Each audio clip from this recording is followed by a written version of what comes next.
Hello, ladies and gentlemen. I am Screen Scene Guru. Tonight, I'll be discussing my top TV picks now that we are ending 2025, going into the new year. I wish you all happy holidays, happy New Year's. Um, I did a previous video on Last of Us Season 2. This will be my part 2 video of that, wrapping that story up. Really interesting stuff here. Also be doing another book review, getting really close to finishing off my book. But without further ado, let's get into this. So starting off with, of course, Last of Us Season 2, guys. Really awesome show. It did win Best Video Game Adaptation of 2025, as it did back when Season 1 premiered back in, I believe, 2021 or 2022. So yeah, really good series, really good game. Sony Entertainment produced this through Warner Brothers. So really cool stuff here. So I reviewed the first 4 episodes already. If you guys haven't seen that video already, please go back and check it out. But starting off, let's go into episode 5, which is called Feel Her Love. It's a really intense episode. The WLF makes a dangerous discovery at a great cost. Later, Ellie must decide whether to continue her plan, a risk putting Dina in danger, or give up on her quest for justice. So a lot goes on here with the Siliphites and, of course, the wolves fighting in Seattle. My brother played the game, so he was filling in on the backstory for this, which is very good. Episode 6, The Price, was really sad to see the fate of Eugene. Shout out to Eugene. Really great, tremendous acting there. Joel surprises Ellie for her birthday. Years later, Ellie prepares to confront Joel about her past. So this is a really highly rated, top rated episode, episode 6, which they do take their liberties from the game, but I did like it. And then episode 7, Convergence. So they did a similar thing here on HBO. Same thing with House of the Dragon, where our second season we lost an episode. Instead of having 8 episodes, we had 7. So a lot of people were kind of ticked off by that. And it does leave off on a big cliffhanger as well.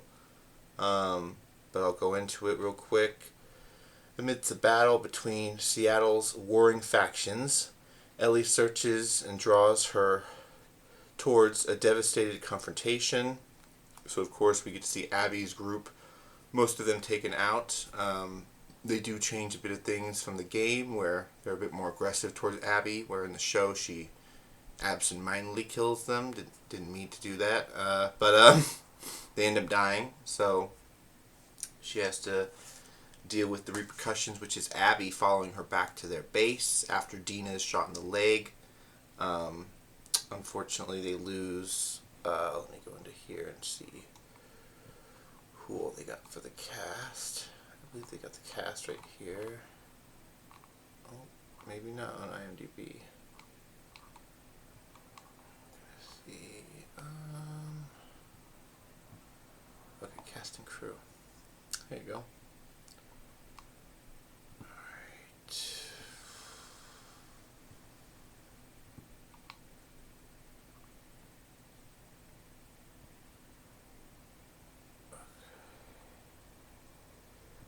Look at the cast list. Trying to find Dina's dance partner. Oh yeah, that was He's gonna take me like forever to find him. Hold on real quick. Okay, I found the cast list and I've got it up right now. We all know that Ellie is played by Bella Ramsey, which she's been in HBO Max for a long time. She was in Game of Thrones, as well as Pedro Pascal, who played Joel. We got Gabriel Luna, who played Tommy, which is really cool. Standout role in this. It was kind of Tommy's show after Joel died, so that's kind of cool. I'd like to see more missions with Tommy and Ellie and maybe Dina. We got Isabella Marced as Dina, who was great also. We found out she was pregnant this season, which was, shocking. I mean, it's in the game, but I didn't play the game, so it's really cool to find that out. And then we got young Manzano, who played Jesse. Okay, so Jesse died after finding out he was going to be a father. So sad for Jesse. And then Wuda Wesley plays Maria. Really stand out in that town of Jackson. And then we got Kathleen Deaver, who plays Abby. So she was a really big standout as well. She takes on the role of like the main antagonist. We did hear an update for season 3 that Danny Ramirez will not be returning, which, I mean, they didn't mention. He only had 2 scenes in the series. He plays the new Falcon in the Falcon Captain America. But interesting to hear he's not coming back. I'm definitely going to be diving into the bonus features now that I've finished the series with my family. I'm typically the one that goes into the bonus features, posts them on my TikTok page. Guys, if you're following me on TikTok, you'll get to see those extra featurettes, which are really cool. So now that I'm done with that topic, real quick, I will go into my book review.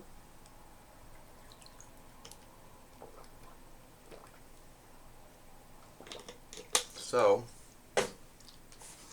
going into that, we've got Dark Force Rising, and depending on if you guys have been listening along with the book reviews, it's been a chapter or 2 since the last time I left off.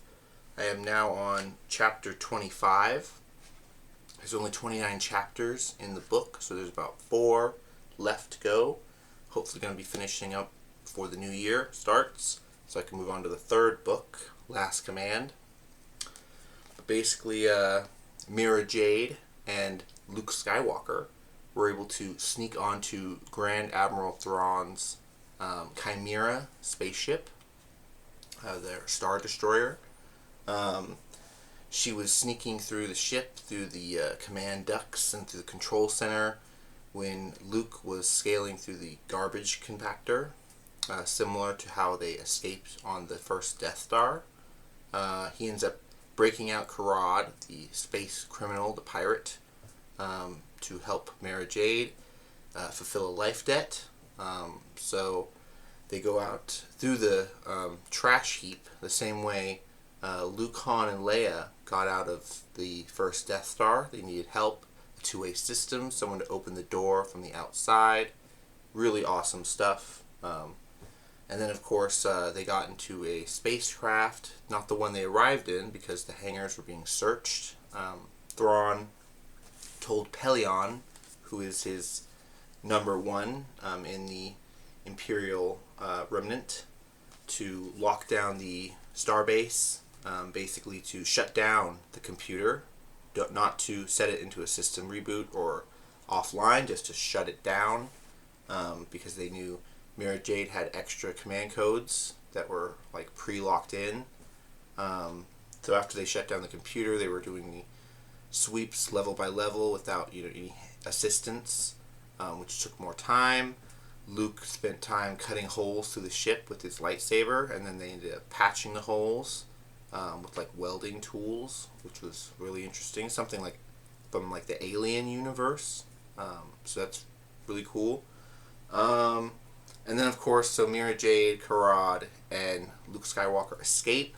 They're able to make it to Coruscant, where Karad basically bargains with Luke Skywalker. He talks about having, if I can find the right page, about 200 dreadnought battle class warships from the Clone Wars era. So very interesting stuff there that the New Republic, the Alliance, would greatly benefit from fighting this Imperial remnant.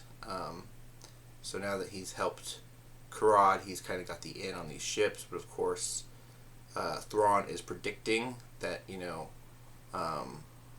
going to bargain with the New Republic. He's going to want money. and it's going to take time for them to get these ships. So Thrawn's planning a scheme of his own. Meanwhile, we get to see Leia, Theopo, and Chewbacca are still on Mirakai, the Nagori homeworld. They're discussing how they should be free of their life debt from the Empire, how the Empire's tricked them, poisoned them, all this stuff. And it sounds like, I think Leia eventually is going to get off this planet. I mean, she's been on this planet for most of this book. So we'll see what's going on there. She's talking about getting transport now that she's freed her Nagori homeboy who got her a lift ride to this planet. Hopefully he was like shamed for a minute publicly. Then she went down to like the main Huda, like their huts, and she talked the wise, speak of a diplomat like her mother, Padme. She whipped out her lightsaber. She chopped the chains off and told them, we're ready to go. So let's dip. So very interesting stuff here going on.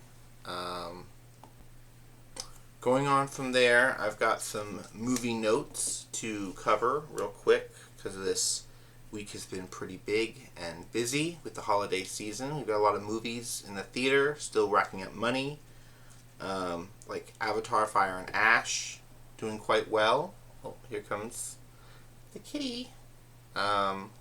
We've also got Zootopia 2 racking up a lot of money. Real quick, I want to talk about Palmer Luckey. Talks about tech bro who is working with the government. He was recently shown in a video discussing the new forms of warfare and these integrative AI drones. So very interesting. This Palmer Luckey guy is coming up in a lot of feeds in ufology, UAP talk. So that's very interesting. He sold his business to Facebook, to Meta, but now he's coming out on podcasts and interviews. So that's kind of cool to hear that he's been someone coming out. He believes the UAP phenomenon are ancestors or ancient travelers from our past. He doesn't believe there's enough time, or there's enough energy to travel back in time from the future. He thinks these are things are coming from our ancient past. So that's kind of an interesting, trippy thought to hear.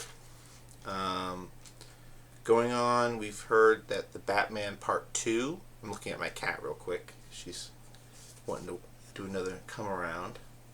She's wanting pets. Tiger Lily. Come on. Jump down. Okay. Rumor is that Batman Part 2 is getting more money than the James Gunn universe right now, which is kind of interesting to hear because we haven't seen much from the Batman Part 2 and Matt Reeves due to his health and other speculatory reasons. Here she comes. Come on. Oh, there she goes. Come on now. Go on. So yeah, whether or not that's true or not, we're not sure. If Matt Reeves is going to be getting more funds than James Gunn. I mean, that's just kind of a rumor. Casting has begun for Dr. Arkham, so that's an interesting character. We kind of thought we'd be getting someone else, like the Hush or possibly a Joker figure. But Dr. Arkham sounds to be like the Batman villain. And then they're supposed to start filming in May. We've heard this speculation before, May 2026. And then it's supposed to be out by 2027 sometime. Spider-Man 4. Michael Giolito will do the score for the sound. Michael Giolito, I believe he's done the score for the last Tom Holland movies. So he's pretty good. Bridgerton got a season 4 update and a trailer dropped for fans of Bridgerton. China and Russia pledged to help Venezuela. in the seas of these oil ships happening across the globe, which is some concerning news for us Americans here globally. I know a lot of people are talking about this due to not a lot of the news covering this, but also we recently had Iran vow total war against us and Europe, which is very interesting news, because I think they believe we're helping Israel combat or do these really strategic missions together. So that's very interesting stuff going on, developing. People are critics of Christopher Nolan's newest movie, The Odyssey, citing the armor looks like Batman. Which, I mean, I've seen a lot of fan edits online making, what's his name? I believe he's the guy that's pissed in Troy about his wife getting stolen. Armides. I'm like almost getting it. Oh jeez, I don't have it. But anyway, they're citing that his armor looks like Batman, which it does. Christopher Nolan has a whole aesthetic. Billy Corgan has said that he's seen a UFO. He's had a UFO encounter. And that came out on Christmas, guys. There was a UAP podcast he was a part of. A young Sherlock show is being done on Prime by Guy Ritchie. Now, that doesn't look like it has any connection to the Robert Downey Jr. Guy Ritchie films, but he's doing another Sherlock project, Young Sherlock, which looks to be good.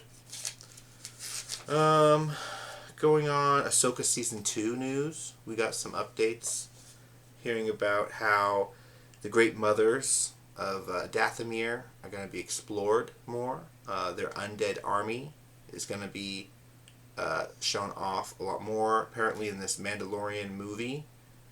If it does well, Mandalorian&Grogu, it leads on to the Ahsoka Season 2 series and other Disney Plus projects, which is interesting to hear. Dave Filoni, this is statements coming from him himself. Yes, in fact, if Mandalorian does well, we have plans to continue it with Ahsoka Season 2 and many more projects. So, interesting stuff. We're also wondering if, Baylan Skoll will play a big role. The Zepho, maybe. They've been kind of dropping teaser hints in the video games as of yet, saying that, we knew that the Dathomir witches left their other galaxy, traveling to the Star Wars galaxy. At some point, they met this ancient race of Force users, which were the Zepho, which taught the Dathomir witches how to use their witchcraft, essentially, and they changed their being or their sense of the Force. Malcolm in the Middle is returning, which is very interesting, despite the actor having a head injury from NASCAR. They are returning to do a series revival, which is really awesome to hear. I grew up on the show Malcolm in the Middle, so it's really cool to see they're coming back. Going off of my movie news real quick, I do want to do another series update, 2 more series updates real quick, since I talked about all of Last of Us. Let me go into Stranger Things real quick, because I've caught up on the episodes on Netflix, which would be, let's see, going into this, Chapter 5, Shock Jock, or Shock Jack. Yeah. The gang hatches an electrifying plan to reconnect Will to the hive mind. Tensions flare during a search in the Upside Down for Hawkins' lab. So this is another really cool episode. These were really movie quality also, this last season, which was really nice to see. You can tell the actors have all gotten older, actresses.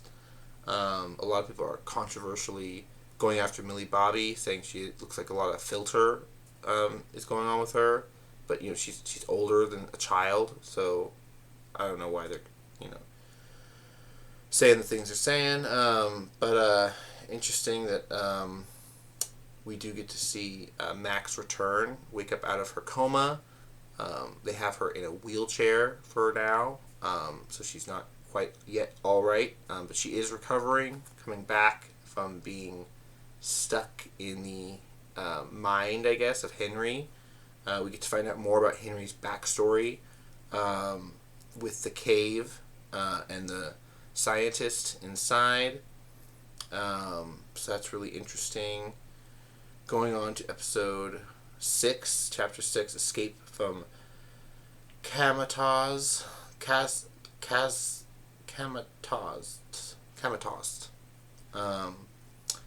As Holly and Max fight to escape Vecna's mind, Elle must find a way into Will's. Joyce wrestles with guilt. Jonathan and Nancy face a turning point.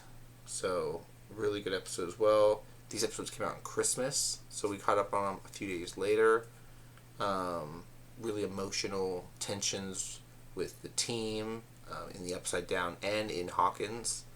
We get to see, everyone in the hospital. The big hospital battle scene from the trailer was in this episode, so really cool. Chapter 7, The Bridge. We get to figure out where the children are being kept.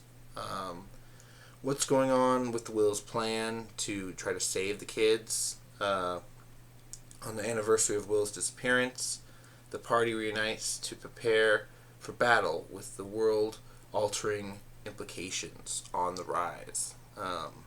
So yeah, they now know it's basically another plane of existence. The Upside Down isn't what they think. It's almost like a pancaked universe. Several other things are going on.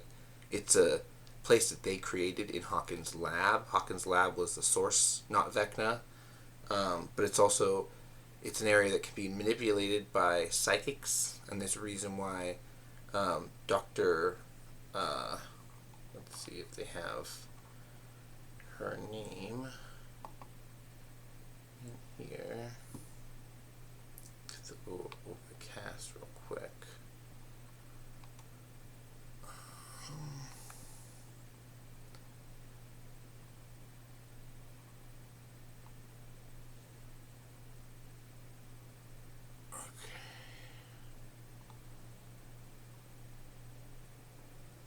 Dr. K.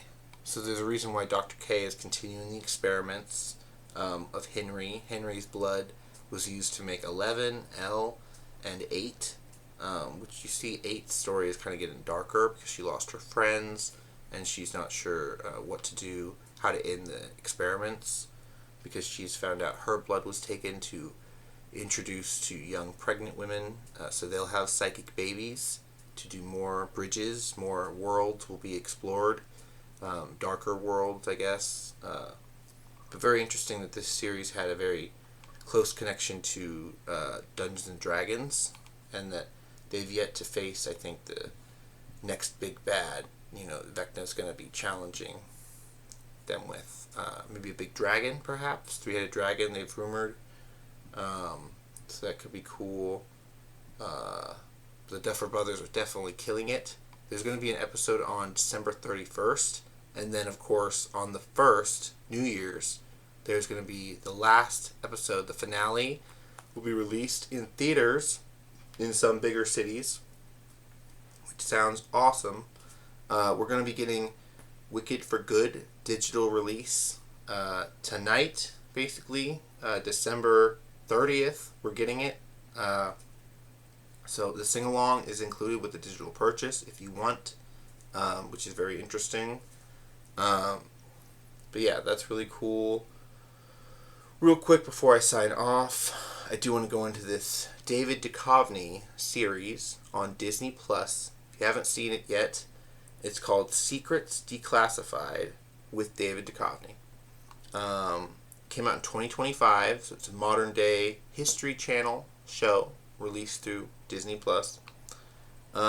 First episode was a banger, real awesome. From near nuclear disaster in North Carolina to a cover-up UFO incident at a missile base And Israel's abduction fighter jet theft. Explore how nations compete for supremacy in the skies beyond moons and stars. So, really awesome episode. Very informative about the crazy espionage stuff that governments do and are still doing. That only come out, to the public years after, decades even.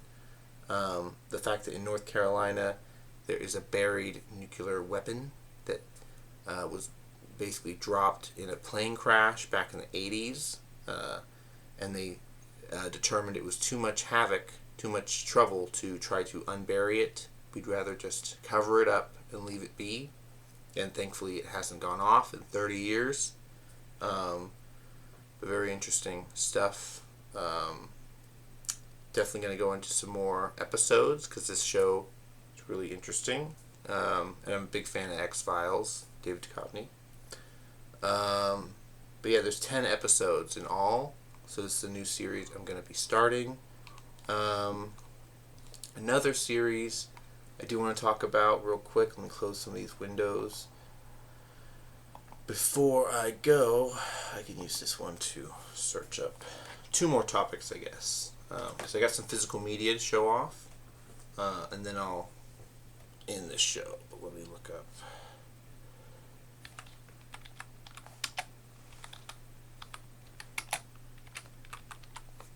Okay. 93. That's when the show started.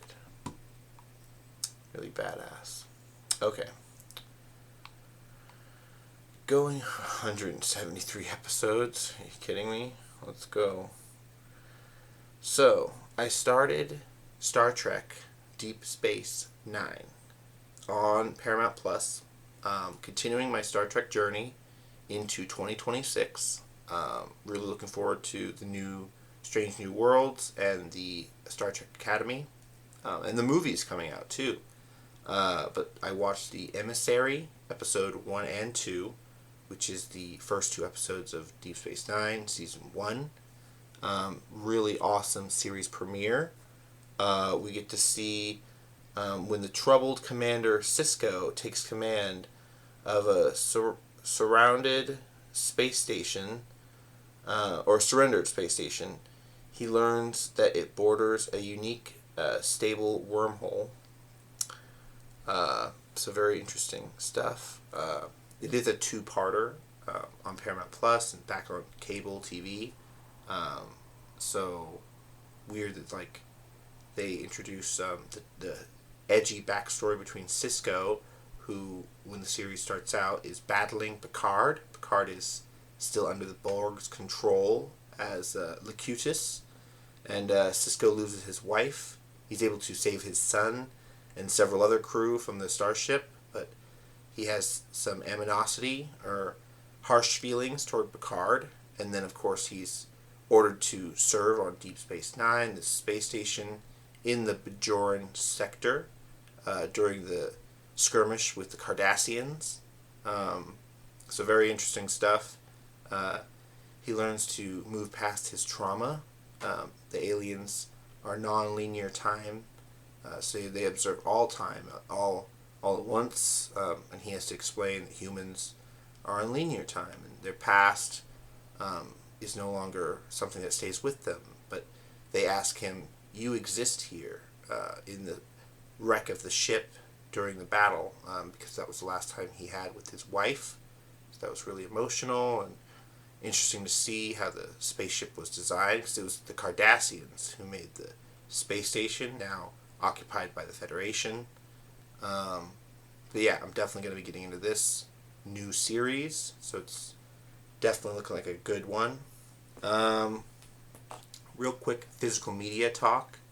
Went to my local Walmart and was checking out what they had. The section was in disarray, a little bit sloppy from them putting stuff away. In the Funko Pop area with the gifts and swag, I was able to push some things aside to find the Blu-ray shelf of Zach Kreger's Weapons, which is a movie I've been waiting to see all year. I heard really good things about it. I heard Stranger Things kind of ripped it off this season. So I'm really looking forward to getting into this and seeing what they all go on talk about. I do want to say they got special features with the director Zach Kreger, making horror personal. So that's a little featurette. Weaponized the cast and crew of weapons. Weapons, the texture of terror. So some really cool bonus features that they've got, and I always like to check those out because you don't really get a lot of bonus features on a digital purchase. But yeah, really cool. You can see the red disc, which is fun. This is a Warner Brothers New Line release, and I always liked New Line films. They seem to be pretty good. I believe the last, what was it? Conjuring was a New Line picture, and that was also Warner Brothers, which is now out on physical media. So really cool stuff is coming out in 2026 still, despite Netflix buying Warner Brothers. Discs are still being sold, so go out and try to get them. This is me signing off. I hope you guys have a good one. What are you guys watching right now? What are you guys checking out? Let me know down below in the comments. If you guys want to check out some of those bonus features, featurettes, come on down and follow me on my TikTok page, Screen Scene Guru 26. You can check me out on Facebook, TikTok, like I said, Instagram, Threads, all kinds of places. But till next time, guys, have a good one, and ciao. Bye-bye.